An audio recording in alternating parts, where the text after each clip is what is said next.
ಯೋಗೀಶ್ವರ್ ಅವರ ಇಷ್ಟು ವರ್ಷದ ರಾಜಕಾರಣದ ನಡೆಗಳು ನಾವೆಲ್ಲರೂ ಕೂಡ ನೋಡಿದ್ದೇವೆ. ಇತಿಹಾಸ ಯಾರು ಕೂಡ ಮರೆಮಾರಿಸಲಿಕ್ಕೆ ಆಗೋದಿಲ್ಲ. ಬಹುಶಃ ಇವತ್ತು ಅವರೇನೋ ಒಂದು ತೀರ್ಮಾನ ತಗೊಂಡಿದ್ದಾರೆ. ಆ ತೀರ್ಮಾನದ ಬಗ್ಗೆ ನಾನೇನು ಹೆಚ್ಚಾಗಿ ಪ್ರತಿಕ್ರಿಯೆ ಕೊಡೋದಿಲ್ಲ. ಆದರೆ ಒಂದು ನಾವು ಇಲ್ಲಿ ಗಮನಿಸಬೇಕಾಗಿರ್ತಕ್ಕಂಥ ಅಂಶ, ಅವರು ಯಾವತ್ತೂ ಕೂಡ ಒಂದು ಪಕ್ಷದ ಪರವಾಗಿ ಅವರ ಬದ್ಧತೆಯನ್ನು ತೋರಿಸಿಲ್ಲ ಇಲ್ಲಿವರೆಗೂ. ಅವ್ರಿಗೆ ಅಂತಿಮವಾಗಿ ಅವ್ರ ಮುಂದೆ ಅವ್ರ ಮಾನದಂಡ ಇರ್ತಕ್ಕಂಥದ್ದೇ ಅಧಿಕಾರ.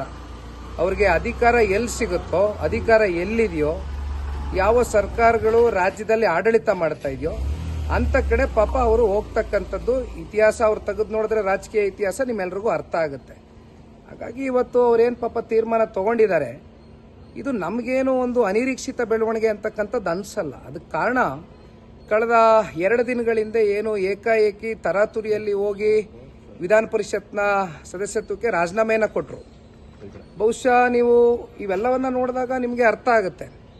ರಾಜಕೀಯದ ವಲಯದಲ್ಲಿ ರಾಜಕಾರಣವನ್ನ ವಿಶ್ಲೇಷಣೆ ಮಾಡ್ತಕ್ಕಂಥ ಬುದ್ಧಿಜೀವಿಗಳು ಇವೆಲ್ಲವನ್ನ ಆಲಿಸ್ತಾರೆ.